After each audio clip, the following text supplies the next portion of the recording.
les anneaux de Saturne. Les astronomes observent depuis des siècles ces merveilles cosmiques aussi éblouissantes que confondantes. Aujourd'hui, de nouvelles découvertes devraient nous en dire plus sur la véritable histoire de ces énigmatiques structures. Quand on parle de Saturne, on pense tout de suite à ces magnifiques anneaux. Ils n'ont rien perdu de leur mystère depuis les premiers humains qui les ont observés. Comment se sont-ils formés? Quel âge ont-ils? De nouvelles preuves étonnantes suggèrent que les anneaux de Saturne sont nés tout récemment, à l'époque des dinosaures. Le système solaire est plutôt vieux, il a 4,5 milliards d'années. Et ces anneaux n'existeraient que depuis des dizaines, voire une centaine de millions d'années. C'est étrange. Comment ces anneaux sont-ils apparus si soudainement? Pourquoi? Et pourraient-ils disparaître aussi vite qu'ils se sont formés? On dit que rien n'est éternel et que les bonnes choses ont une fin. Moi, j'adore les anneaux de Saturne et j'ai peur qu'ils disparaissent. Aujourd'hui, des scientifiques tentent de comprendre leur formation, Lancez le laser. deviner leur destin et percer leur mystère.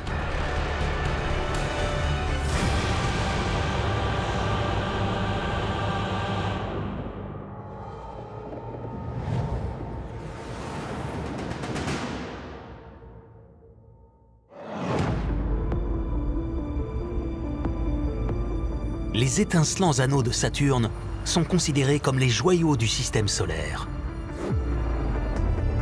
Et pour cause. Ils symbolisent à eux seuls la beauté et les mystères de l'espace. Imaginez un système d'anneaux composé d'innombrables billions de particules de roche, de poussière et de glace. Si je suis astronome, c'est grâce aux anneaux de Saturne. Quand j'étais enfant, mes parents ont acheté un petit télescope. On l'a installé et on l'a pointé sur Saturne. C'est là que j'ai su ce que je voulais faire. Les anneaux de Saturne sont le clou du spectacle. Pendant des siècles, les astronomes les ont observés avec émerveillement en se demandant de quoi ils étaient faits et pourquoi ils brillaient autant. Aujourd'hui, grâce à des sondes robotisées, il est possible de s'en approcher comme jamais auparavant. De nouvelles découvertes pourraient enfin permettre aux astronomes de lever le voile sur leur insondable mystère. Ces gigantesques anneaux s'étendent sur plus de 280 000 kilomètres. Mais en y regardant de plus près, on s'aperçoit qu'ils sont plus délicats que le laisserait penser leur taille. Leur épaisseur ne dépasse parfois pas plus de 10 mètres. À l'intérieur, on trouve de la glace, des milliards de particules allant de fines poussières gelées à des blocs de la taille d'un iceberg. Entre les anneaux gravitent des lunes glacées. Cette structure incroyable semble aussi parfaite qu'éternelle. Mais il ne faut pas se fier aux apparences. Les astronomes ont longtemps pensé que les anneaux étaient aussi vieux que Saturne elle-même. Mais le passage de la sonde Cassini sur Saturne a révélé une surprenante vérité. Les anneaux de Saturne sont beaucoup trop propres. Si les anneaux de Saturne brillent si fort dans le ciel, c'est parce qu'ils sont constitués de millions de milliards de particules de glace immaculées. La glace n'est pas très sale, ce qui fait qu'elle est très réfléchissante. C'est comme s'il y avait un miroir autour de Saturne. Mais si les anneaux sont vieux, pourquoi sont-ils encore si propres? Le planétologue Nicolas Altobelli tente de percer ce mystère. Si les anneaux sont propres, serait-ce parce que les environs de Saturne ne contiennent pas beaucoup de saleté? Son objectif est de déterminer quelle quantité de cette saleté atteint les anneaux de Saturne. Dans l'espace, la saleté est appelée poussière cosmique. Et pour mesurer sa présence, il faut déployer un instrument conservé sous clé dans un laboratoire à l'irréprochable propreté de l'université de Stuttgart. Il faut absolument que la pièce soit immaculée, parce que c'est un instrument de haute précision, et il est donc très sensible à toute contamination. Nicolas visite l'analyseur de poussière cosmique de remplacement de la sonde spatiale Cassini. Voici notre analyseur de poussière cosmique. C'est une copie à l'identique de l'appareil à bord de Cassini.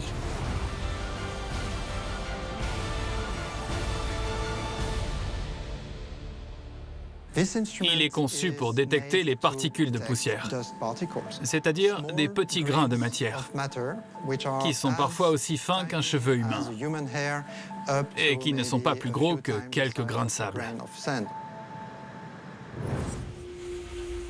L'analyseur de Cassini a mesuré la quantité de poussière qui a afflué dans le système saturnien durant 13 ans. Les résultats sont stupéfiants.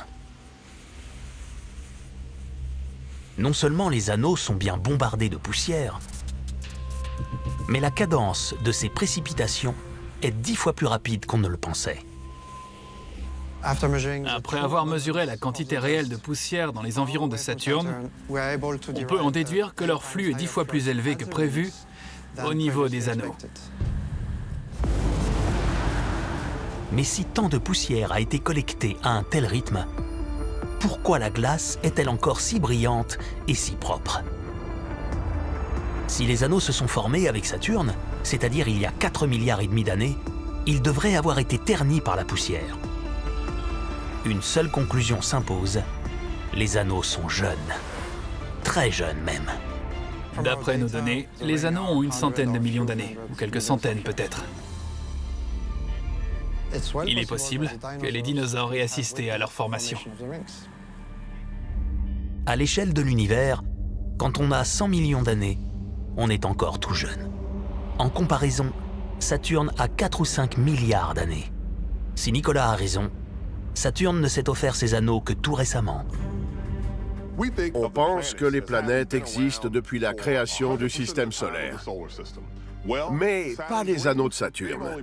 Ils n'ont que 2% de l'âge du système solaire. Ce sont des petits jeunes. Si les anneaux sont récents, comment sont-ils apparus? Ils sont fascinants. D'où viennent les anneaux de Saturne? Très bonne question. Constitués de milliards de particules minuscules de glace pulvérisées, ils semblent avoir été créés à la suite d'un événement violent. Mais quel événement? Pourquoi et quand se serait-il produit? À l'université de l'Arizona, le physicien Eric Aspaug s'appuie sur des simulations informatiques pour étudier la nature de cet événement. Il pense qu'il peut trouver des indices sur les satellites de Saturne. Le système de Saturne est un cas unique parmi les systèmes planétaires. Au-delà des anneaux, on trouve des lunes glacées de taille moyenne. Mais soudain, on a une lune géante, Titan. Saturne possède un grand nombre de satellites, 62. Ils sont tous plutôt modestes, sauf un, l'imposant Titan. Si l'on réunissait les 61 autres satellites de Saturne, il serait toujours plus petit que Titan. Pour les théoriciens comme Eric, cette disproportion est assez étrange. Pourquoi Saturne se retrouve avec une lune aussi massive et tout un cortège de petites lunes? L'une de mes hypothèses serait qu'il y ait eu des collisions en série.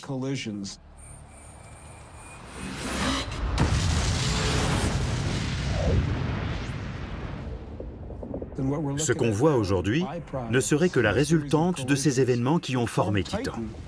Cette lune s'est développée collision après collision en disséminant des fragments, ce qui a entraîné la mise en place de ce système complexe et désordonné, puis à la formation d'anneaux ordonnés. C'est une réaction en chaîne. La formation du système solaire marque une période d'instabilité bien différente de notre ère. Les planètes avaient alors des orbites aussi différentes que versatiles, et Saturne n'avait qu'une poignée de lunes. Ces lunes auraient-elles pu entrer en collision pour former un poids lourd comme Titan et un groupe de petits poids plumes autour de Saturne? Sur une des simulations que nous avons réalisées, on voit une lune glacée. Et en voilà une autre, là. Ces deux satellites vont fusionner. Mais d'abord, c'est assez chaotique parce qu'ils ne fusionnent pas tout de suite. Ils rebondissent. Puis ils se retrouvent, mais avec un peu moins d'énergie. Et il continue à tourner. En fin de compte, Titan se forme. C'est un corps glacé et rocheux. Et puis, on se retrouve avec toute une forêt de nouvelles lunes. La simulation d'Eric montre que la naissance de Titan a été si brutale qu'elle a engendré de nombreuses autres lunes beaucoup plus petites. Et c'est leur comportement qui expliquerait la formation des anneaux de Saturne.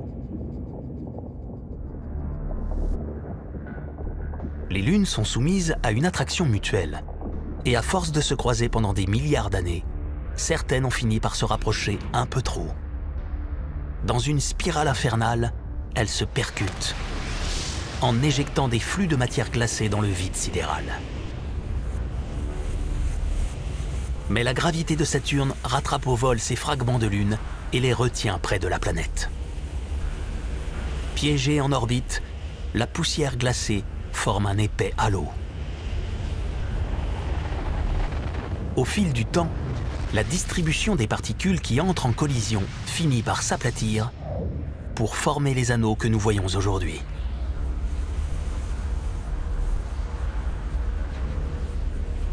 Quand on observe les anneaux depuis la Terre, ils semblent assez statiques, ils sont juste là. Mais maintenant qu'on les a vus de près, on constate qu'il s'agit d'un système dynamique qui évolue perpétuellement. Les anneaux sont donc apparus suite à des événements cataclysmiques. Mais peut-être que leur forme actuelle n'est pas le dernier stade de leur vie mouvementée. Ce qui est étonnant, c'est qu'il pourrait s'agir d'un cycle. Peut-être qu'avec le temps, les anneaux vont s'agréger et former à nouveau des lunes. Peut-être que Saturne fait cela depuis toujours. Il est tout à fait possible qu'on n'ait vu qu'une petite portion d'une chronologie beaucoup plus longue, que les anneaux se forment, qu'ils changent perpétuellement et qu'ils finissent par disparaître. On ne connaît qu'une très petite partie de leur histoire. Les anneaux brillants de Saturne sont-ils destinés à s'éteindre? Les scientifiques s'activent pour apporter des réponses. Mais une lune dévorant la glace qui l'entoure, située aux confins des anneaux, pourrait apporter quelques indices sur leur destin. Et les télescopes les plus puissants du monde pensent avoir observé les débuts d'une fin très différente. De nouvelles preuves laissent penser que les anneaux de Saturne sont relativement jeunes et se seraient formés alors que les dinosaures régnaient encore sur notre planète. Cette découverte pose de nouvelles questions. Si les anneaux sont des petits nouveaux dans notre système solaire, pourraient-ils disparaître aussi brusquement qu'ils sont apparus? Pour répondre à cette question, il faut s'intéresser aux lacunes sombres qui parsèment les anneaux. Suggère-t-elle que quelque chose est en train de dévorer les anneaux de l'intérieur? La sonde Cassini a observé ce phénomène de plus près et a aperçu l'un des objets les plus étranges que les astronomes aient jamais vus.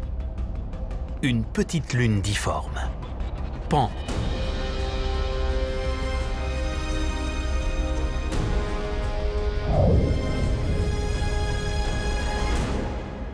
Même dans l'étrange ménagerie de lunes glacées de Saturne, Pan fait figure de mouton noir. On ne dirait pas vraiment un gros caillou comme les autres, mais plutôt un ravioli givré.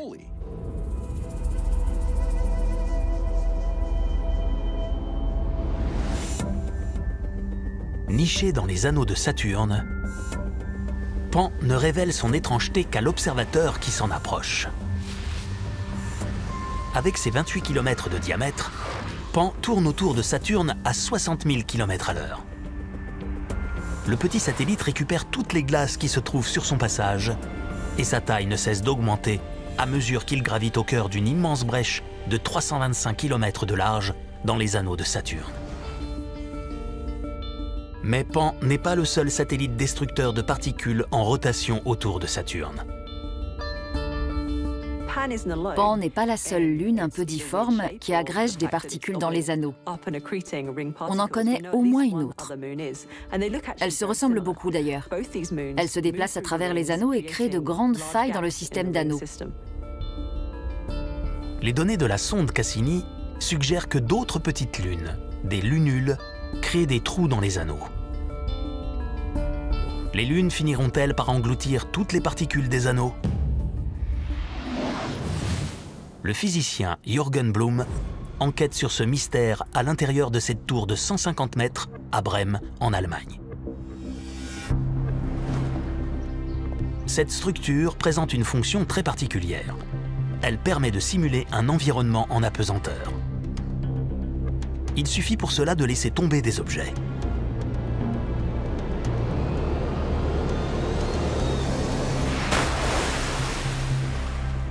Dans cette tour, Jürgen peut recréer une petite portion des anneaux de Saturne et observer le comportement des particules de glace.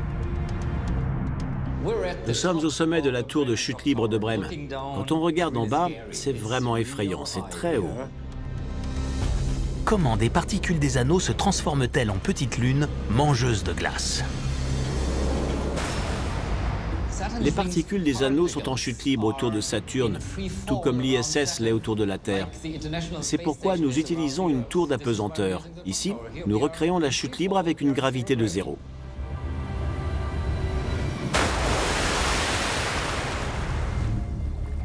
Pour mener ces expériences, Jürgen fabrique ses propres particules, des billes de glace de la taille des particules d'anneaux. Il les fabrique avec un simple congélateur. Voilà nos billes de glace. Elles mesurent 2 cm de diamètre, ce qui est similaire aux plus petits morceaux des anneaux de Saturne. Nous les introduisons dans un conteneur et ensuite nous les faisons entrer en collision en apesanteur. À Brême, l'équipe a réalisé une capsule dans laquelle Jürgen pourra mener son expérience. Cette capsule se glisse parfaitement dans le puits de la tour. Elle abrite une caméra à grande vitesse pour enregistrer ce qui se passe à l'intérieur. Nous sommes dans la salle inférieure, tout en bas de la tour de chute. Les ingénieurs sont en train de refermer la capsule, car nous devons créer le vide dans la tour de chute. L'air doit être évacué. En revanche, à l'intérieur de la capsule, l'air est toujours présent. Ainsi, tous les instruments de mesure fonctionnent dans des conditions normales. Aussi étonnant que cela puisse paraître, la chute organisée par Jürgen commence au bas de la tour et non au sommet. La capsule est placée dans une catapulte. La catapulte propulse la capsule vers le haut pour une ascension en apesanteur, suivie d'un retour en apesanteur.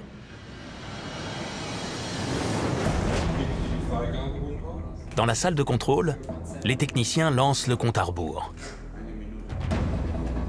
Après le décollage, la capsule sera en chute libre pendant 9 secondes.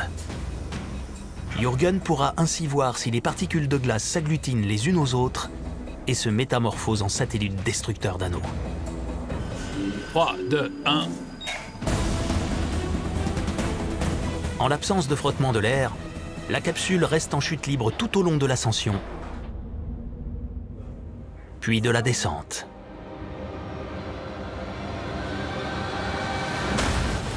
Jusqu'à ce qu'elle s'écrase sur des billes de polystyrène.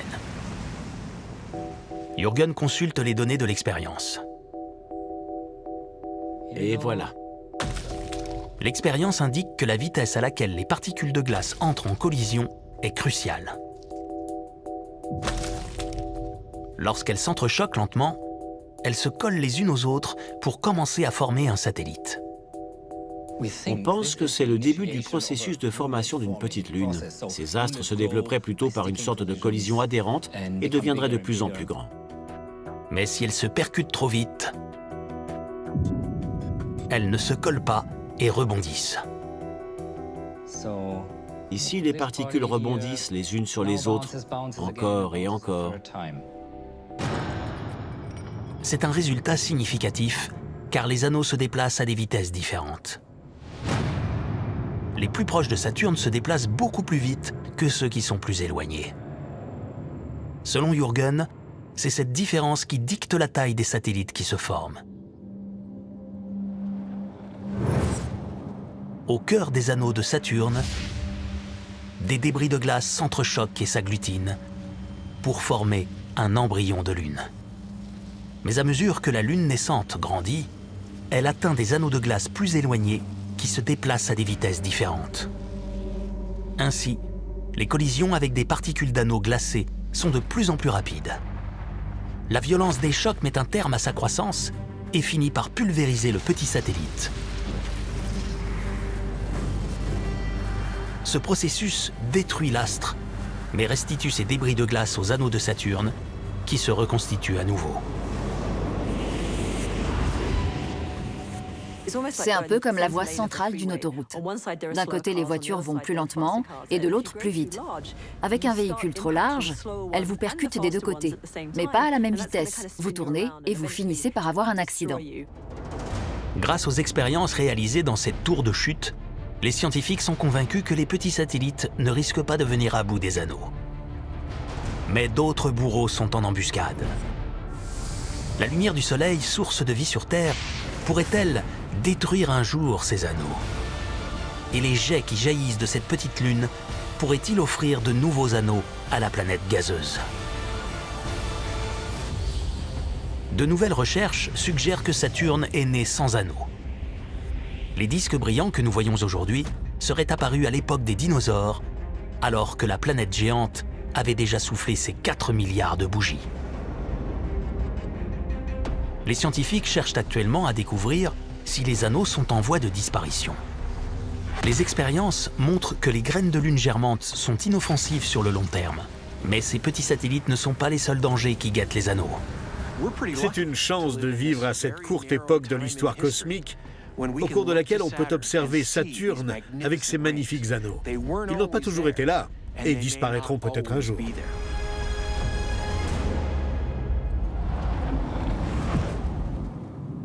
À 4000 mètres d'altitude, au sommet du volcan Mauna Kea à Hawaï. Le planétologue James O'Donoghue se sert de l'un des télescopes terrestres les plus perfectionnés au monde, à l'observatoire Keck, pour percer les secrets de Saturne. James est convaincu que les anneaux sont menacés et cherche à savoir s'il faut s'inquiéter. La lumière du Soleil est très puissante. Après avoir traversé le système solaire, la lumière du Soleil se réfléchit sur les anneaux de Saturne, ce qui nous offre un spectacle splendide. Mais James pense que cette lumière qui nous permet de voir les anneaux est aussi responsable de leur destruction.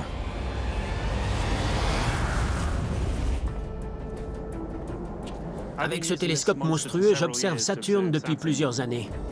L'avantage d'utiliser un télescope de cette taille est qu'il offre une précision que n'ont pas d'autres télescopes. Avec son immense miroir, le Keck produit des images d'objets dont la lueur est incroyablement faible et distante. Ce miroir géant de 10 mètres est en fait composé de 36 petits miroirs individuels qui agissent comme une seule entité géante.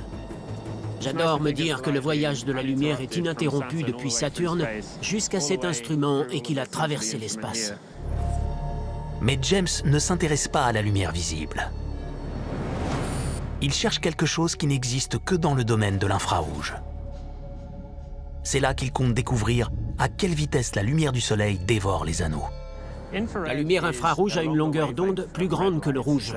Elle est en dehors du spectre visible et il nous faut des instruments comme ça pour l'observer.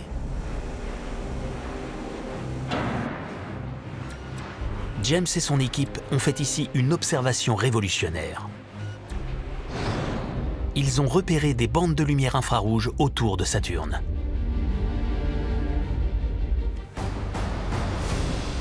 Selon James, il s'agit de la preuve que la destruction des anneaux de Saturne se déroule sous nos yeux.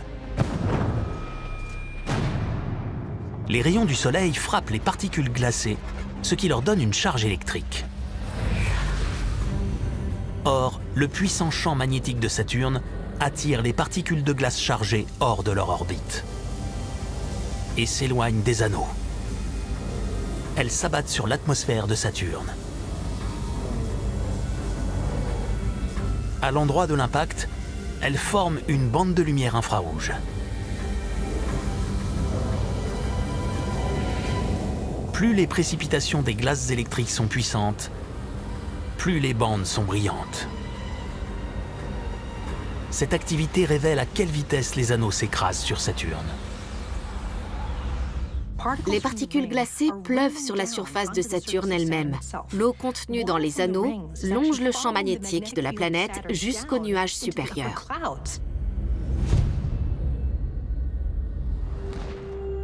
James revoit ses derniers résultats pour déterminer combien de temps les anneaux ont encore à vivre. Voici une image de Saturne. Cette ligne brillante au milieu est produite par la lumière du Soleil qui se réfléchit sur les anneaux. Au-dessus et en dessous des anneaux, on peut voir le corps de la planète. La ligne verticale va du haut vers le bas de Saturne. Elle offre un bon indice à James sur l'endroit où chercher la bande lumineuse infrarouge. Il y a une forte émission infrarouge en haut et en bas de Saturne. Les points brillants de lueur énergétique sont causés par les particules qui s'écrasent sur Saturne. Les derniers résultats de James semblent révéler un afflux, une mousson même, de particules d'eau. Nous avons été assez choqués par la quantité d'eau qui s'abattait sur la planète. La pluie en provenance des anneaux de Saturne pourrait remplir 17 piscines olympiques en une seule journée. James pense que les jours des anneaux sont comptés. Des débris glacés s'écoulent perpétuellement des anneaux vers la planète le long des champs magnétiques. Ça m'étonnerait que les anneaux durent plus de 100 millions d'années. Les anneaux de Saturne ne se seraient formés que récemment, peut-être seulement 100 millions d'années, et ils pourraient bien, comme le suggère cette nouvelle découverte, disparaître aussi vite qu'ils sont apparus. Si tel est le cas, nous avons la chance de vivre à une époque où il est possible de les admirer dans toute leur splendeur. On dit que rien n'est éternel et que les bonnes choses ont une fin. Les anneaux de Saturne ne sont peut-être pas éternels, et s'il y a encore des humains dans 100 millions d'années, ils ne pourront peut-être plus les regarder. Alors, Saturne se retrouvera-t-elle nue une fois ses anneaux disparus? Un anneau étrange et diffus se trouve à l'extérieur de la couronne principale. Quelle est sa composition et pourquoi est-il là? Une petite lune cachée en son sein pourrait nous donner un indice. Il existe un grand anneau diffus de glace autour de Saturne, l'anneau E. Il contient une lune, Encelade. Parmi toutes les lunes étranges de Saturne, Encelade se démarque. Elle est comme un miroir. La quasi-totalité de la lumière du Soleil qui l'atteint est réfléchie sur elle. Pourquoi? Lorsque la sonde Cassini est passée près d'Encelade, elle a fait une découverte stupéfiante. Encelade projette des jets de particules glacées à 1300 km/h qui créent dans l'espace des panaches de plusieurs centaines de kilomètres. Cassini a effectivement survolé Encelade. Et, alors que la sonde s'éloignait de la Lune et que la lumière du Soleil l'éclairait, il est apparu qu'Encelade avait des fuites. Ce sont les panaches de particules glacées d'Encelade qui produisent l'anneau vaporeux dans lequel se trouve la Lune, l'anneau E. Mais comment Encelade, tout petit satellite, peut-il expulser ces extraordinaires panaches de glace? Encelade est un monde très intéressant. C'est un satellite minuscule d'1 dixième de la taille de Titan, c'est-à-dire environ 300 km de diamètre. Pourtant, il projette d'immenses geysers d'eau. Il perce la surface par des fissures dans la glace et expulse l'eau provenant d'un océan situé en dessous. Sur Terre, les geysers proviennent de nappes aquifères souterraines, c'est-à-dire de l'eau liquide. Un corps céleste aussi minuscule et froid qu'Encelade pourrait-il abriter un phénomène similaire? Le planétologue Frank Postberg cherche à savoir si ces panaches proviennent d'un océan d'eau liquide caché.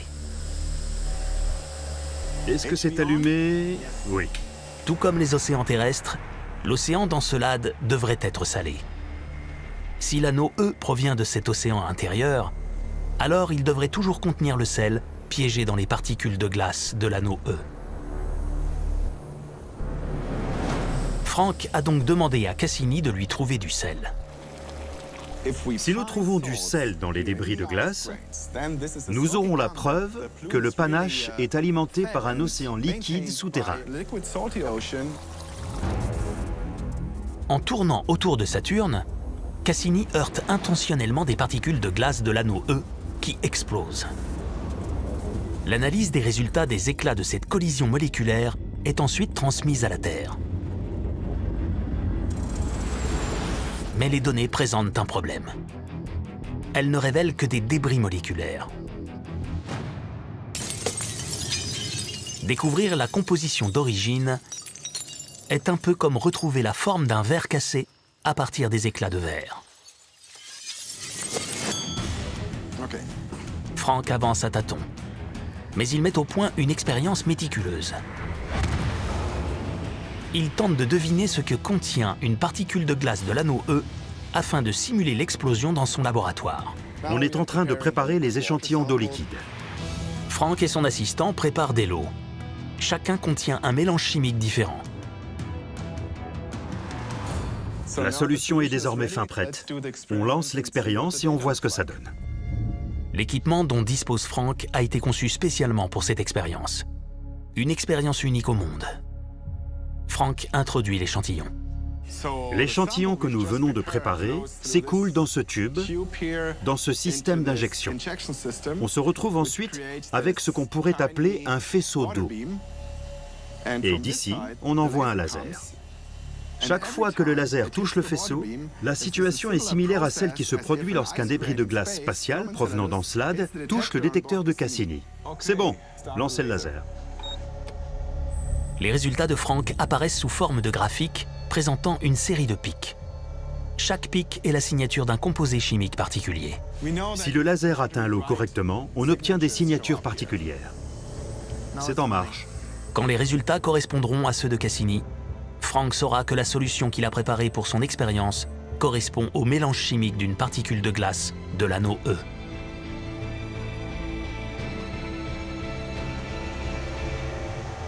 Pas mal. Oui, c'est bien. Ça me plaît. On enregistre ça. Mais une grande question demeure. Ce spectre correspond-il à celui détecté par Cassini? Comparons ça avec le spectre détecté par Cassini. Ça, c'est le premier pic. Le deuxième, le troisième, qui est à nouveau le plus grand, et on a celui-ci et celui-là. Après des années d'essais infructueux, Frank a enfin mis au point le cocktail presque parfait.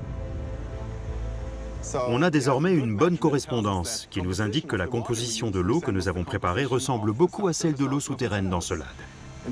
On connaît à peu de choses près la composition de cet océan. C'est génial. Oui, rien que de le dire à voix haute. Et l'eau utilisée par Frank pour son expérience contenait du sel. Donc, Frank est maintenant sûr que les particules glacées de l'anneau E sont salées. Ce qui ne peut avoir qu'une seule explication. Ces débris de glace de l'anneau E proviennent d'un océan d'eau liquide au cœur d'Encelade. Encelade est l'un des corps les plus intéressants du système solaire. Des geysers d'eau salée s'écoulent des entrailles d'Encelade et jaillissent dans l'espace. Cela signifie que cette lune renferme un océan d'eau liquide. Frank a prouvé qu'il y avait de l'eau liquide souterraine sur Encelade. Jaillissant sous forme de geyser, elle crée un anneau vaporeux autour de Saturne. Mais combien de temps Encelade va-t-il alimenter ces geysers et faire perdurer cet anneau? Est-il, comme les autres, voué à la disparition? D'étranges données relevées par Cassini pourraient apporter la réponse. C'est un indice important. La planète gazeuse cacherait-elle un sombre secret? Un gigantesque anneau invisible si colossal que tous les autres semblent minuscules en comparaison. Les scientifiques sont convaincus que les anneaux brillants de Saturne ne sont pas éternels. Ils se seraient formés récemment, il y a quelques 100 millions d'années, et sont promis à une disparition prochaine. Pourtant, une petite lune de Saturne, Encelade, projette des geysers de glace dans l'espace et contribue à la création d'un autre anneau, l'anneau E. Mais combien de temps Encelade pourra-t-elle tenir? Des expériences ont montré que les geysers d'Encelade sont alimentés par un océan souterrain d'eau liquide. Mais cet océan et ces étonnants geysers peuvent-ils durer?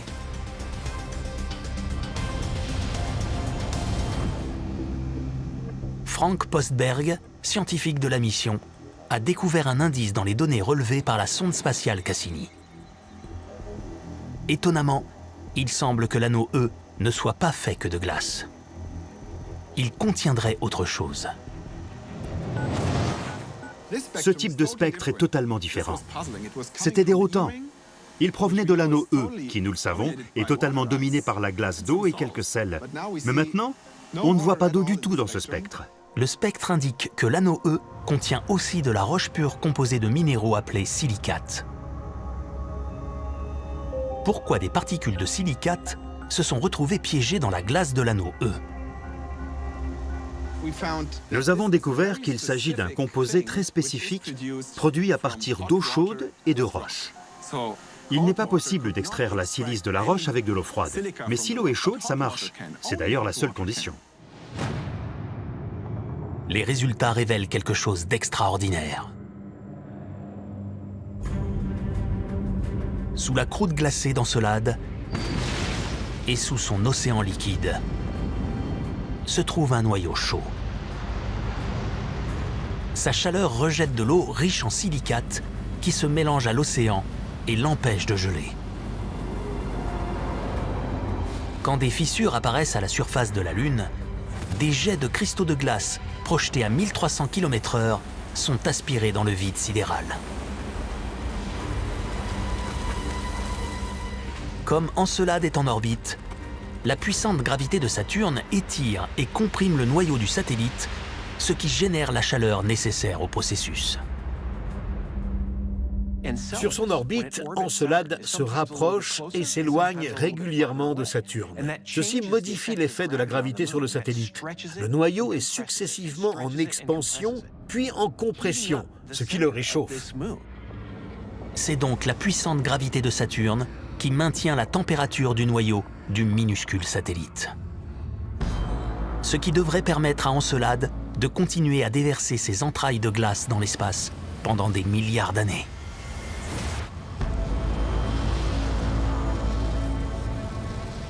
Ainsi, l'anneau E continuera de briller longtemps après la disparition de ses camarades éphémères.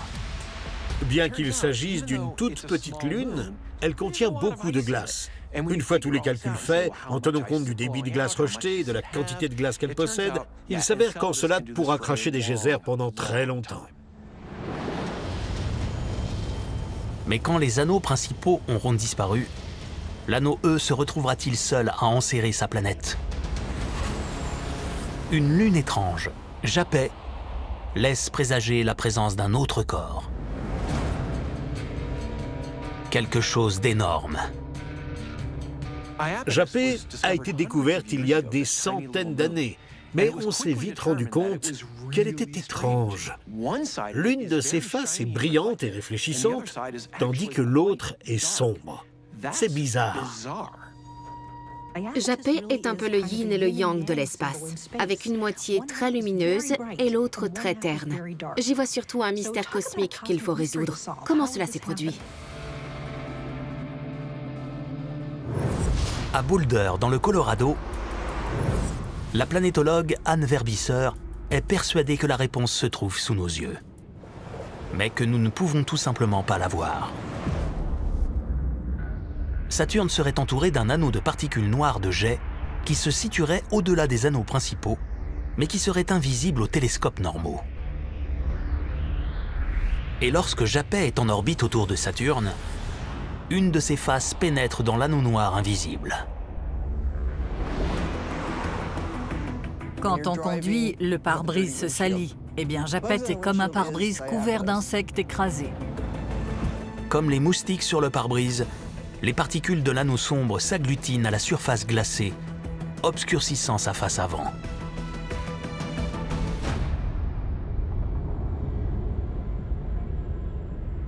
Mais comment prouver l'existence d'un anneau qu'on ne voit pas? Anne a la solution. La chaleur. Si on cherche des particules d'un anneau sombre dans le spectre de la lumière visible, elles seront assez difficiles à détecter. Mais j'ai à ma disposition une caméra thermique infrarouge. Et si on regarde la tasse d'eau chaude, on se rend compte qu'elle est facile à détecter sur un fond noir.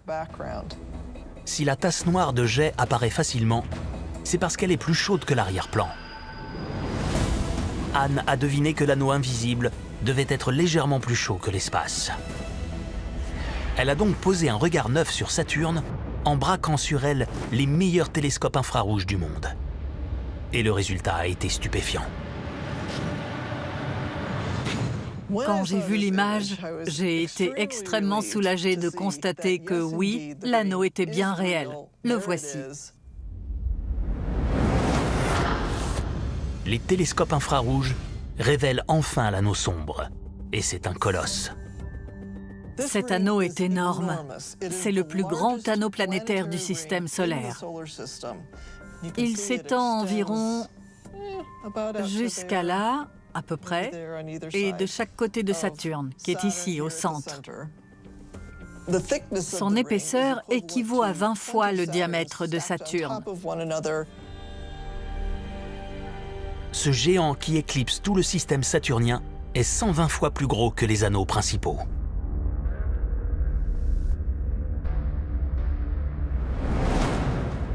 Il résout le problème de Japet, le satellite aux deux visages. Mais se pose désormais la question de la formation de cet énorme anneau. Depuis la face cachée de Japet, on peut voir une traînée de poussière noire qui semble fuir Saturne. Elle mène à 13 millions de kilomètres de Saturne, à une petite lune appelée Phébé. D'un diamètre de 200 km, sa surface est constituée de roches grises. Parcourant l'espace à plus de 6000 km/h, elle laisse dans son sillage une traînée de débris qui est devenue le seigneur des anneaux de Saturne. D'un diamètre de 36 millions de kilomètres, l'anneau géant formé par Phébé est si imposant que s'il était un peu plus lumineux, il serait l'un des plus grands objets visibles la nuit dans le ciel. C'est un peu étrange de penser que Saturne, l'un des objets les mieux observés du système solaire, ait réussi à nous cacher pendant si longtemps quelque chose d'aussi énorme. Quand les magnifiques anneaux que nous connaissons auront disparu, il suffira d'un télescope infrarouge pour que Saturne reste la planète aux anneaux. Il faut savoir apprécier le fait que nous vivons une époque très spéciale. Nous avons la chance d'observer cette merveille galactique, ce joyau, un ensemble d'anneaux splendides qui reflètent la lumière du Soleil. C'est la plus belle chose que je puisse imaginer dans tout l'espace. Prenez des jumelles, regardez en l'air et observez ces anneaux en vous disant bien qu'ils ne seront peut-être pas éternels. Les anneaux resplendissants de Saturne nous éblouissent par leur beauté et leur délicatesse. Formés il y a peut-être 100 millions d'années seulement, longtemps après la naissance de notre système solaire, ils pourraient bien être voués à disparaître. Mais nous avons désormais compris que nous ne connaissions qu'une infime partie de leur histoire riche et mouvementée. Sous l'action de lunes étranges et insolites, de nouveaux anneaux se créent régulièrement et pourraient enlacer Saturne pendant des milliards d'années. Les anneaux de Saturne n'ont pas encore tiré leur révérence.